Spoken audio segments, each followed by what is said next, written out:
Good afternoon and welcome to this week's BizSmart Lunch and Learn webinar. Our weekly webinars are aimed to provide advice and share knowledge on key business topics and specialist areas. Joining me today is BizSmart Select member Jill Hutchinson from Aardvark Marketing Consultants. And in today's webinar, Jill will focus on getting the most out of our creative agencies. Before we start our webinar, can I ask you all to post any questions that you may have for Jill using your question mark function on your screen, and Jill will answer them all at the end of the session. Okay, Jill, thank you very much, and over to you. Morning, everyone. My name's Jill Hutchinson from Aardvark Marketing, and I'm going to give you some ideas about how you might be able to get some better work out of your creatives. So before we start, you might want to grab a pen and paper and make some notes. I'm going to pause in a couple of sections and ask you to think about things before I go on. And a little word about jargon. This talk will be applicable whatever outside help you get in your business. So we talk about PR agencies, we talk about creatives, we talk about website and SEO agencies, but it might be other people you work with, other outsiders, who really need to understand what you want to do for your business in order to be able to help you to the best of their ability. So if I talk jargon and I'm using words that you don't normally associate with your business, please don't worry. It's just a different word for the same thing, getting an outsider to help you. And increasingly I find that businesses are put under a little bit of pressure almost to use digital marketing, particularly if their budgets are limited. So things like using social media, making better use of their website, marketing automation. But quite often we forget as business owners that some of what I would call the older marketing methods, such as well-targeted direct mail or print advertising, can be just as effective in certain circumstances, sometimes a lot more effective if you think about your planning and your execution and get that right. So first thing I'd ask you to do is have a little think for me and jot down on a piece of paper in front of you what I would call your war story. I was just talking to Caroline before we started about her experience of using a creative agency, and did the agency really get it? So sometimes people say to me, well, I spent a fortune on this and it never worked, and they get cross about that, or I didn't get what I really needed to grow my business in the future, so the agency provided what I needed now, but my business has grown and it's no longer suitable or fit for purpose. Or else you'll get the somebody recommended this chap in London story and off they go. So we have to be a little bit careful, and we have to be really focused when we're using agencies about what we want. So just note down an example that you can think of where you've briefed a creative or somebody to do a website for you and you felt you didn't really get value for money, and I'll come back to that.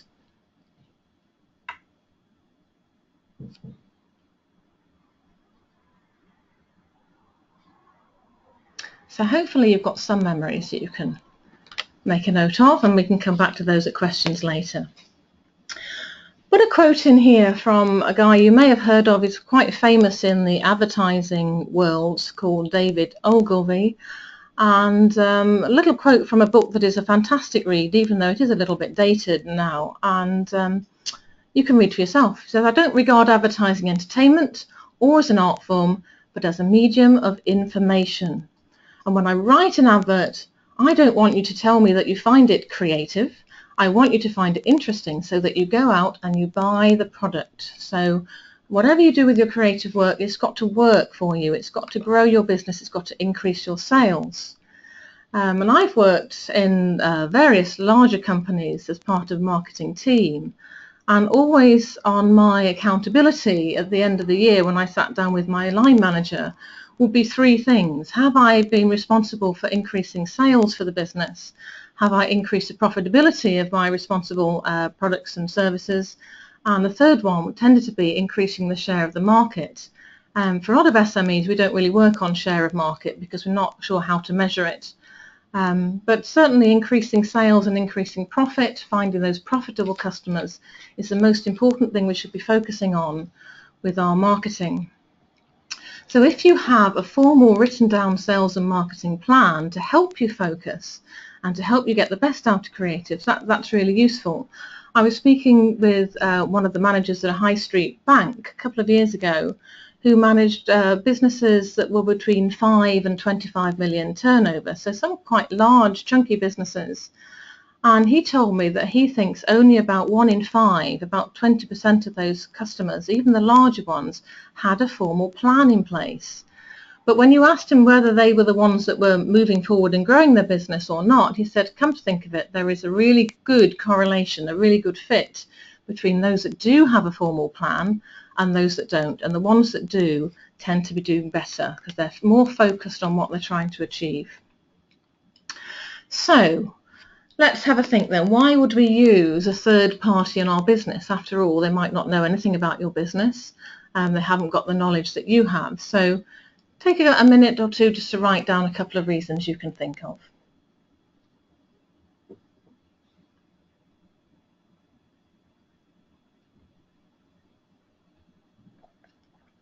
That's only there so I can have a glass of water, by the way. Keep me occupied while you're writing.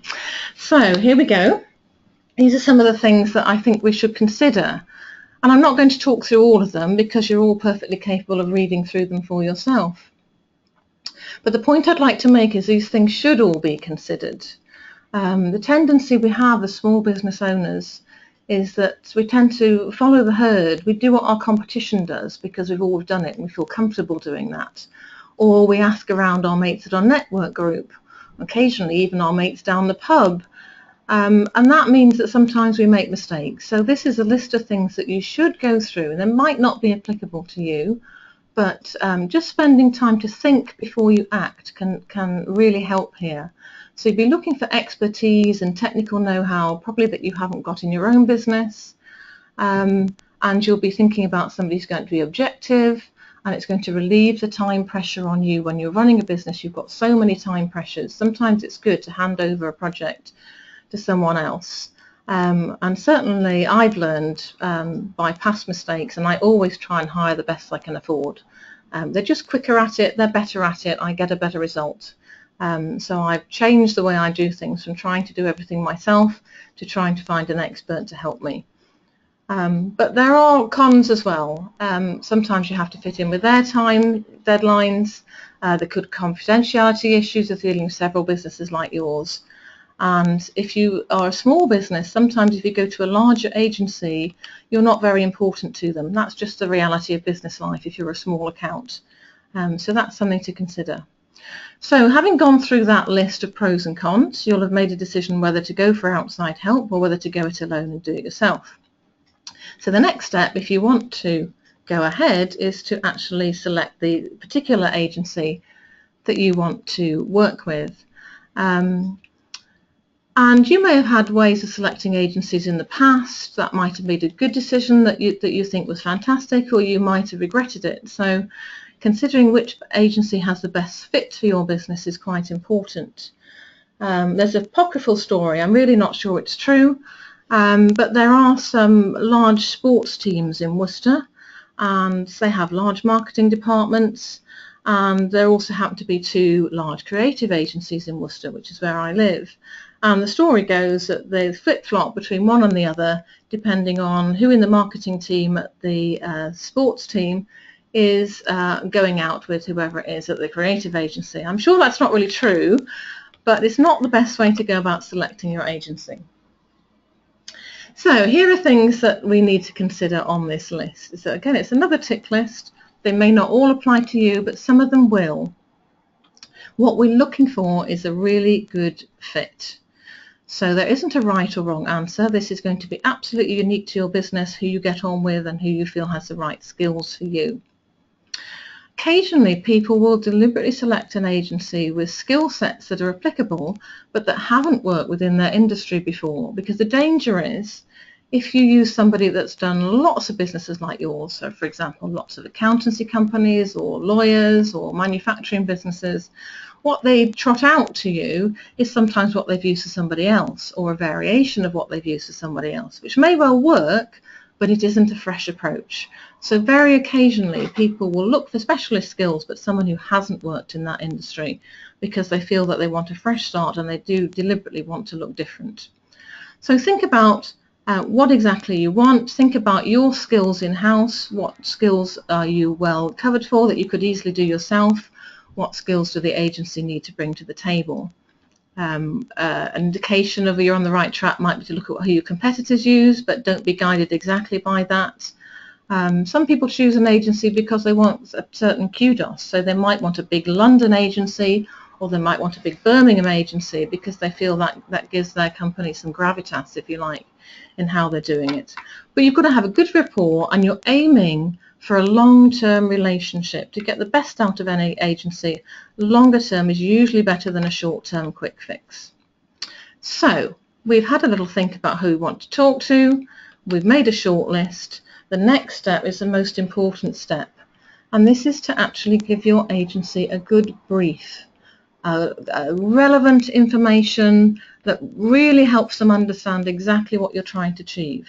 So you should have a process, preferably a written down process for this, with steps that you can take to make sure that there's very little room for miscommunication between you and the agency. Remember, they're coming into your business as visitors. They're not there all the time. They don't know your history. They don't know your ambitions. They are starting with a blank sheet of paper. And it's my opinion that 80% of creative projects fail. That's why we come back to the war stories of things that go wrong, usually because they were given a poor brief in the first place. So if we have a better briefing process, we allow them to be creative and to produce the best work that they're capable for, that's actually tailored to the needs of your business. Your business is unique. So the more information and help you give them, the better the job they will do. And sometimes we fail, not because we haven't given the brief, but we're actually too prescriptive and too literal. There's a lottery business in Birmingham that we have worked with, and their lottery costs £1 to enter. It's a charitable lottery, and when the main national lottery increased their prices, they thought they should be making a big thing of this. It's only £1, it's still only £1. But they were so prescriptive in the way they briefed the agency, and they said every advert has to have a £1 coin on it somewhere, and it has to look like this, that really they were limiting what that creative agency could produce, and they weren't very happy, and I'm sure the agency weren't either. On the other hand, you can go the other way, be far too creative and let them have too wide a brief, and these results in the adverts that I haven't got an example of because I can't remember the brand name of the advert. So it's getting the balance right, giving them some freedom to be creative, but giving them a very specific brief about which customers you want to talk to and what your selling process is. And if you fail to do that, they're going to be in the dark. They're going to make assumptions, and assumptions might be right, but they might not, so be careful about that. So then we get to actually giving the brief, and I absolutely recommend you sit down face-to-face. There's nothing like face-to-face communication, which is why it can be a bit difficult when I'm on the microphone to you now, because I can't see how you're responding to me as I'm going through this. But face-to-face is best if you can. Give your brief verbally. Try not to hand them a marketing plan and say, off you go.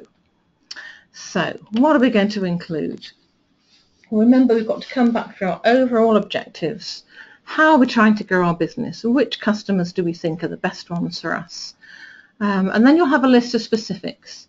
So, for example, if you think about Coca-Cola and you think about their advertising, whether it's on a poster, whether it's on a screen, whether it's on social media, the red colour on the Coke can is always exactly the same red. And they pay a lot of money to make sure that it is always exactly the same red. It has the same, what we call Pantone reference.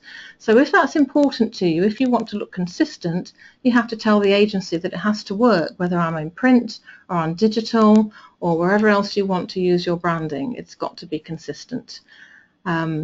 If I pick out an example of one of my charity clients recently I went to, it's an arts organisation, and they had a lot of very diverse, membership organisation, they had a lot of diverse members, and they had used on their website, I counted over 30 fonts and different colours and different boxes for this, that and the other, which was meant to look interesting and exciting, but actually just didn't look very professional. So they've gone away to rethink that, and they're working on that at the moment. And likes and dislikes, things that you personally really like, that's going to tick the box for you. Tell them. And equally, tell them what you don't like, because sometimes what you don't like is just as valuable to an agency as what you do like. You have a company personality, particularly if you're a small business, so let them know what your personality is. Let them know what your ethos is. What are your values in business? And then that will really help them make the best of the brief that you give them. So what else to include? Be very specific about the response that you want. It's like giving somebody a brief and not telling them what the answer is like expecting somebody to sit an exam paper without ever giving them a practice or a mock paper to do first. And that will make everybody nervous, and you'll get a much better answer from them if you tell them exactly what you're marking them on and what the tick boxes are. So what exactly do you need? What stages are you planning? What's your timing? What are you using your advertising, your website to do? Who do you want to talk to? Where are they? What are they doing when you want to talk to them? Any references or examples that you can give them will really help. If you know what your budget is, share it. If they think it's too small, they'll probably be honest and tell you. I hope they'll be honest and tell you, but tell them, because that's important. You don't want to put all your eggs in one basket. But sometimes you have to if the budget only allows you to do that. So what are the evaluation criteria that you're looking for? Be very specific, be as specific as you can. During your meeting then, the agency will be taking notes and they will be asking questions, and that's good. The more questions they ask, the more they will get it in my language. So allow plenty of time. Don't try and rush the process. And agree with them the date and the time for the feedback as you're doing it. They should be taking their own notes and feeding back to you their idea of the brief. So don't hand over your piece of paper. Make sure that they've checked verbally that they've got it. And then the next stage, when you've given your brief, they will go away and think about it, is to think about the feedback. Now, quite often if you're using a creative, the feedback will be several stages. So there'll be a step one concept stage where they come back with perhaps 3 or 4 ideas. The same thing for a website. They might come back with 3 or 4 home pages for you to look at. And then you refine that and you come through to your final example. It's very difficult, because we're human, to get out of the emotional response. And the number of times I sat down in a meeting and an agency's put a beautiful piece of work or a concept in front of you, and the chief exec will say, oh, don't want that yellow, or I can't be doing that, or I really like this, whatever it is. But it is a very emotional first look response, and there's nothing wrong with that, and you should note what it is. But then managing the process and making the right selection depends on being a bit more rational.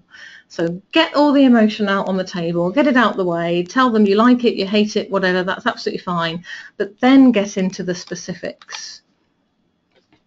So we should have some objective criteria that can be scored. And remember, you've told them this in the brief, what you're going to score them on.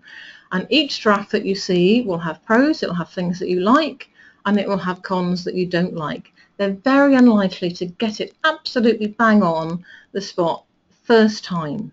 So it's really important that you say, I like this because, and give them some very specific things about it, or I don't like this because. So you still allow the gut feel emotional reaction, but try and give them some specific things to go away with as well. One of the challenges I've got at the moment, again, one of my charity clients, they wanted to tweak their logo. They were really reasonably happy with it. They didn't want a total rebrand, but they wanted to infuse some new life into it. The two organisations coming together, and they wanted something a little bit different. And they were wedded to the idea that it'd be lovely to use some of the local students at the art college to give them some ideas. And they may get some really fantastic responses from that. But my gut feeling with that is, yes, you might get some really lovely things that work on paper, but they might not work in print, they might not work on digital, they might not be exactly right, because students will have not had that work experience, that practical experience of what works for an SME. So I said I'll go back to them and I'll help them with that, manage that meeting so that we get both the rational response and the emotional response. And it may be that we then take second stage out to a professional creative agency instead of going back to the students and asking them to finish it. So have a structure, follow your structure, and be as specific as you can. Sometimes, we're Brits and we don't like talking about money, and we don't like talking about deadlines, and particularly if you're a lady like me, you don't like to look as if you're too business-like a male in your approach, so we get a bit wishy-washy when it comes to payment terms and completion, and that is a real no-no. We can go wrong just because we don't like talking about money. So we should again have some steps in place to make sure that things are agreed at the outset, so everybody's absolutely clear what's required. And some of the things that can go wrong are copyright. If you get somebody to design something for you or create a new website or send out a press release on your behalf, who owns that intellectual property? Who owns the text? Who owns the images? Who owns the branding? And unless you have paid for that, until you've paid for that, it doesn't belong to the company. But once you've paid the agency, that should then be agreed that the copyright for that work now belongs to your company and not to the creative agency. They might want to use it in a case study or a testimonial. They can ask for permission for that, and that might be absolutely fine. It might be good advertising for you. But make sure it's agreed. Don't just talk about it. Get it out on the table. What are we going to do? What are we allowed to do? What are we not allowed to do? Something that can go wrong with a website is that you need to have ownership of your own domain names. And it's very easy for a good website agency to say, oh, I'll take care of all of that. We'll make sure we buy domain names for you and we'll keep a record of them, and that's fine. But if that company then go out of business, or they stop trading for some other reason, or you move, or your requirements change, it's much, much better and safer to have that domain name registered. It's as your business property, you own it, rather than let the agency do it. And they might be doing it for all the right reasons, to keep things simple for you, but it's safer if you also know what's going on. So we're thinking we're going to be long-term relationships. We're hoping there aren't going to be any problems, but it is always best to talk detail and make sure you've got everything tied up. And lastly, I want to talk about a competitive selection process, or what a lot of people call pitches, where you invite into your business 2 or 3 or sometimes more agencies to put a tender in or to do a competitive pitch. And there are some good reasons for doing this, but there are some drawbacks too. So if you are going to go down that route, or if your certain businesses or county councils have to go down this route, choose your number carefully. You want to give each agency enough time to show fairly and properly what they can do. So you need enough time for the briefing. I would always tell them in advance that they're in a competitive tender process. And you cannot pinch their ideas. So if somebody brings something to you in a competitive pitch and you decide for whatever reason to go with a different agency because they have a better fit, but you like the idea they presented with you with, that idea belongs to the agency, not to you. So again, it's a good practice to pay a goodwill gesture for their time and effort. You might even agree beforehand that they will get a fee for doing the pitch. And it just clarifies the process. It means you don't have any arguments with them later, and everybody knows where they stand. So I'm not to say have a competitive pitch or don't have one, but if you do, you can get into difficulties, and again, it's best to think about what the rules are before you start and share those with the agencies. And that's really all I wanted to say. So thanks for listening. And has anybody any questions, perhaps things they jotted down earlier?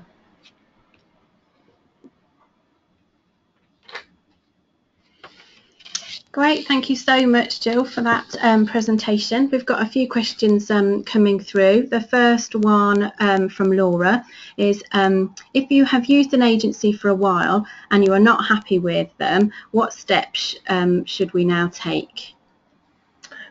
This is actually quite typical in that you can select somebody you feel very comfortable with, and initially you do a great job.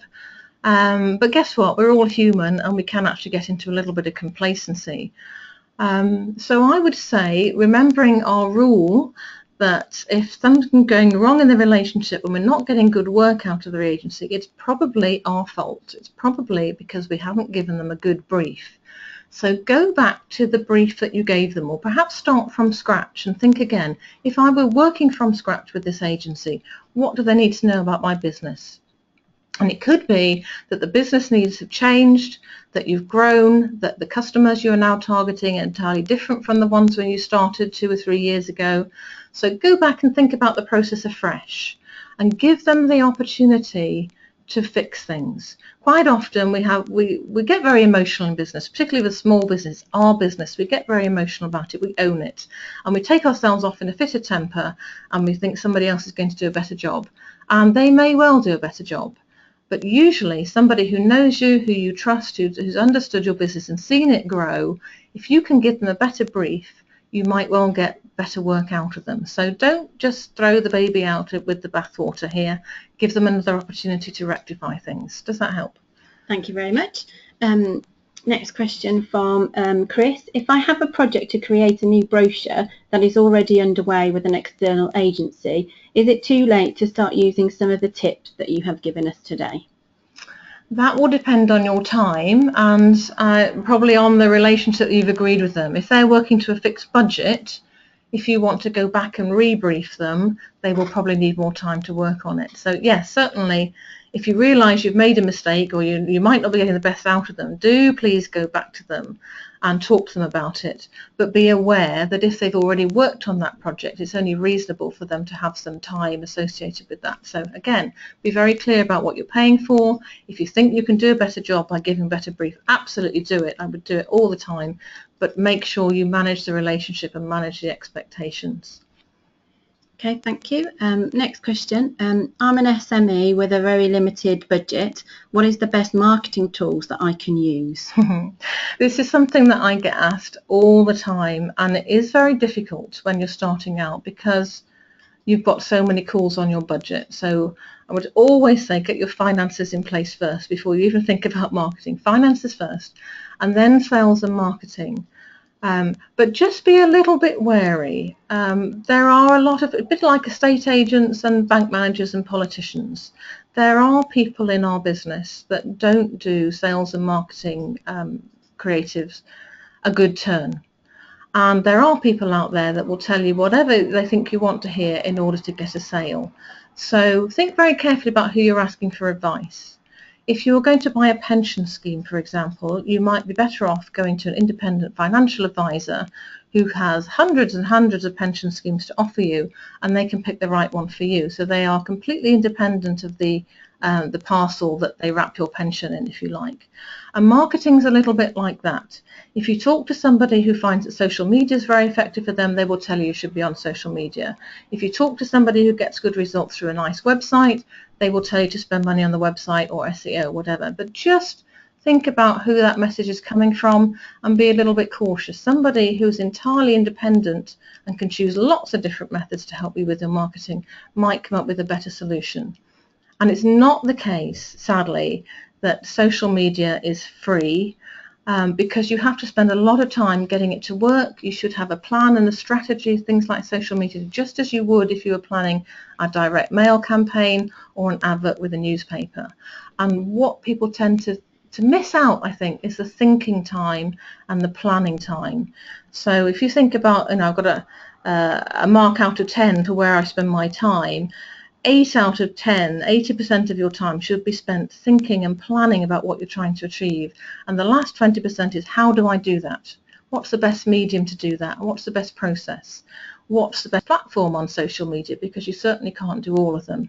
So yes, when you've got a limited budget, you have to be almost more careful about where you spend it. And you have to try and take the best educated guess that you can about where your customers are going to be and what's going to excite them. But don't forget, it's not just about excitement, it's also about we want them to do something practical. We want them to buy from you. And quite often on social media, those selling messages sound awful because there's no context, you don't see people face to face. So don't make the assumption that because you can do something that just takes your time, that it's free. It might not be free. It might be very frustrating. It might take you a long time to get it to work. So sometimes having an outsider, someone you trust in your business, it could be a marketing person, it could be your bank manager, it could be your accountant, it could be somebody, a professional advisor who you trust, business coach. They will often have a clearer view here, and they'll be able to help you to a certain extent with the planning process and the thinking. And we tend to rush in because we get all excited about the implementation and don't think things through first. So take that time. You owe it to yourself to spend your budget wisely. So don't just take the opinion of the man down the pub or in your network group. Try and think about what you're trying to achieve. Thank you very much. That leads nicely on to the next question, which is the best social media platform for me to use in my business? Again, I probably have touched a little bit on this. There are thousands of social media platforms out there, and some of them you will instinctively like and feel comfortable on, and some of them you will instinctively dislike. So it's no use pushing water uphill. If you hate Twitter and just get confused by it, there's no point trying to use Twitter. But Twitter can in certain circumstances be very effective. So if you're, for example, I know of an ICT company that sells some very specialized software products, and they get all their business through Twitter because they're talking to other techies who also love Twitter. If you're B2C, obviously Facebook is probably going to be better for you than a B2B company where LinkedIn might be preferable. But bear in mind that you can't do them all. So think about what the platform is doing, who is it talking to, what are they doing when they're using it? Are they sociable? Are they in business mode? What time of day? And try and pick ones that you think have a good fit with when people are deciding, making their selection about who to use. So don't beat yourself up. You can't do them all. Pick 2 or 3 and concentrate on doing a good job with those.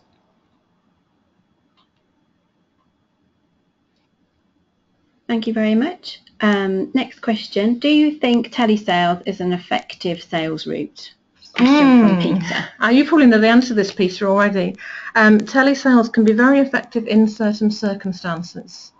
And again, it depends what you're selling. If you're selling something that's quite low value and people don't spend a lot of time making the decision, telesales can be effective.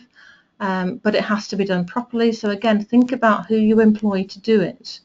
Do they really know what they're doing? Are they going to be careful with data protection? You can do more harm than good phoning people who don't want to be telephoned, and you have to be very careful about the data management. So yes, don't rule it out. It might be very effective.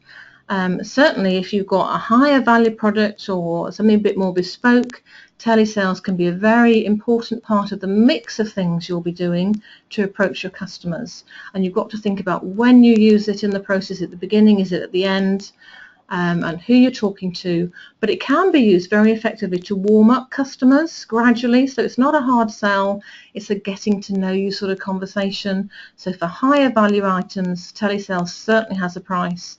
It doesn't all have to be push that has the really bad reputation. So depending on how it's done, telesales can be effective. Thank you very much. I think those are all your questions. So thank you again, Jill, for joining us today. Thank you, it's been a pleasure. Thank you. I will be sending out a copy of the presentation and Jill's contact details out to everybody later on today. So I'd just like to thank you all for joining us, and I hope that you make our Lunch and Learn webinars a regular slot in your calendar. They're every Tuesday at 12:30. Jill and I hope you all have a great afternoon, and thank you again for joining us. Goodbye. Bye.